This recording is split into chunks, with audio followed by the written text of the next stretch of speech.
Okay, so Master Mason note, we'll be doubling up class 10 today. We did a quick note on class 9, doing a lot of research, calculus points. So I wanted to talk about one specific video that I put up there, and really it's the differential and integral type of calculus that is a very fundamental type of form that you want to practice and study. Um, you're going to need to be a little the fact that they're differential and integral. Firstly, we already understand that they fall to x. The idea is how to get you to see that they fall to x. And right now the big thing is leveling the curve, trying to see the calculus of this. But I want to do this differently. The invisible hand on the mill floor, gravity numbers, some stuff about suns, like rotationals of the day and the time phase. There's simple types of calc, and then there's a more complicated M2 into the field of observed higher levels of energy or costs by how, you don't constantly add the values of energy together. They offset individual sections, and what that look like sometimes is a curve.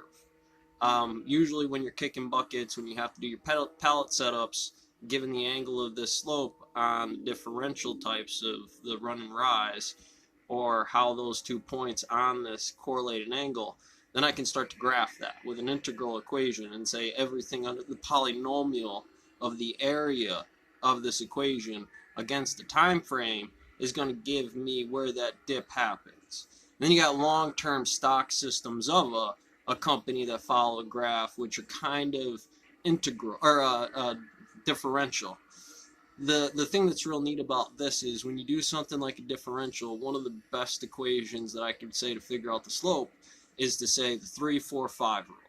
And so anybody who knows what this is means you have a nice tight right angle when the distance of y in this case is 3, x is a or b is 4, and I know the differential of that offhand, given what that point is always going to be 5. And the numbers change and they work off of that algorithm, and you can form a math problem for that. So what in the number of steps of the polynomials, or excuse me, the individual break that down, then break them down again, close off the area with triangles in those areas that say this aspect being the whole square rectangle under the curve, with these triangles under that shape, or squares if necessary, to the top of the function. Stack 2 of them together.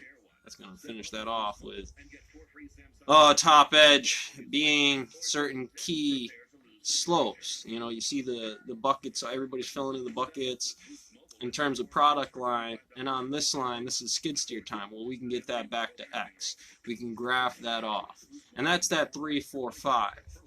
Numbers of steps between real numbers 3 or 5 in a stone mill application doesn't necessarily make for a clean Pythagorean theory of the base. Is it Pythagorean? Yeah, Pythagorean. A plus B equals C.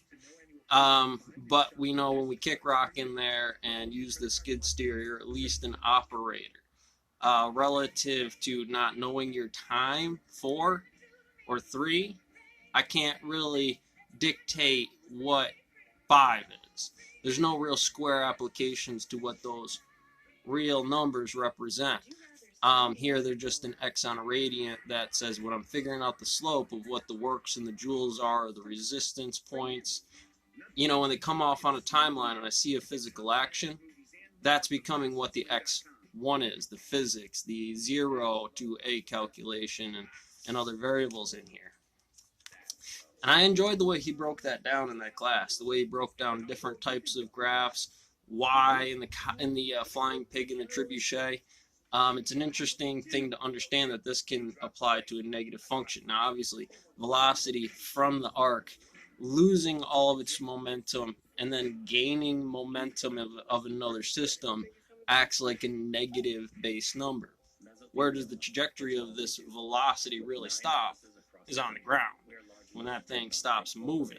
However, given the force trajectory of falling back over to gravity, hitting at the high point of graphable functions, increasing the velocity, or at that cap point given air resistance or whatever graphs a depression, a negative one feature, is still the transformation of energy in a different form. We capitalize on what that form is. We make better uh, air, uh, wind turbine, or excuse me, wind tunnel functions about, well, this is obviously a much better direction for what that is in, and how difficult and simple equation like that'll be.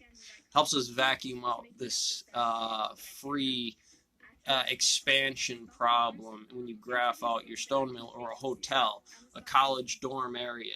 You don't necessarily need the Army Energy Corps to come up in there. Well, basically, what they're going to tell you is when you hit the door, do this, make all the schematics, the chain of command of the people who do this stuff, and all the neural networking there is proper for individual functioning already.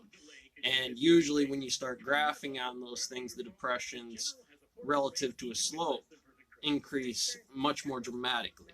Now, to reference something under the curve, trying to find this area, I want you to think about the graphing of this system. I need to know everything under this curve to say in the polynomials of this drop in every other day on a monthly chart, increasing steadily, acting as a slope under that curve with quantum operators. When we're taking that idea of under the curve, lambda, we're saying that this is a distance problem.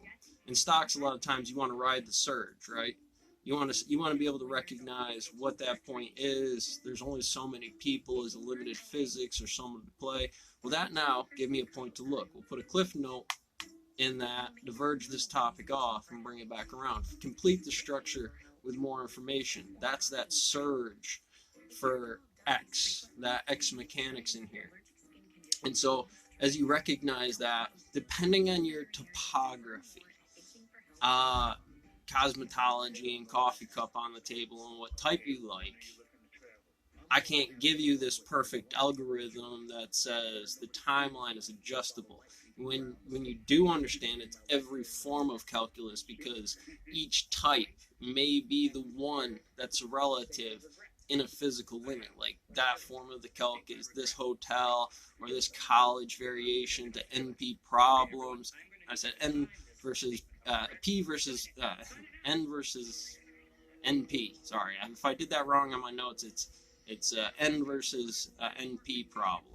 And I like to go, well, this is the M1 versus the MP problem of integrating a military force. We know it to be the stable, steady answer. Now, what is the proper adjustment of what the physics is in force under the curves of what that reference? And again, generally that's going to tie into the workforce. That's going to be in the social experiment of anybody can run a rock pile, throw together a pallet of whatever, 18-2s, wall stone, and they carry a very specific X. And so at what point over time, if there's multiple divergent systems before the whole thing blacks out, every task or every talent against this specific one, Jordan run this number grammatically for timelines, you know, run and rock, every 5 minutes you get 10 in the bucket, 5 in the bucket, 10 in the bucket, 11 in the bucket, 10, 5, whatever, and then when he has to do a skid steer turn over time, it just fucking plummets.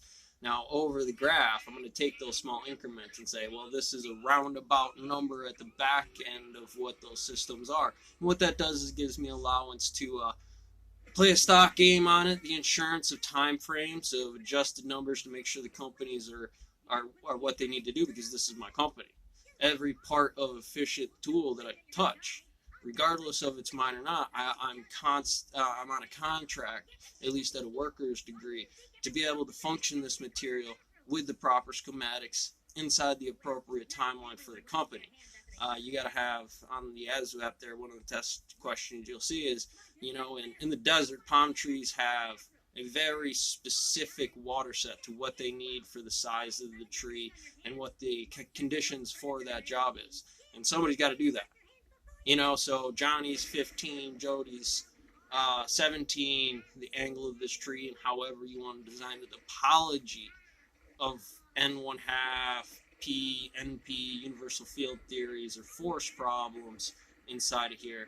realizing that this is compacted fight. We understand that by muons and stuff moving at causal speeds, and here we do move at causal speeds, but we also move at a physical limit relative to each other. And then you got conditions, Bojo and whoever, Salty over here, about the chess players, and they're good. That's good stuff. So that was generally my note for today. See, this is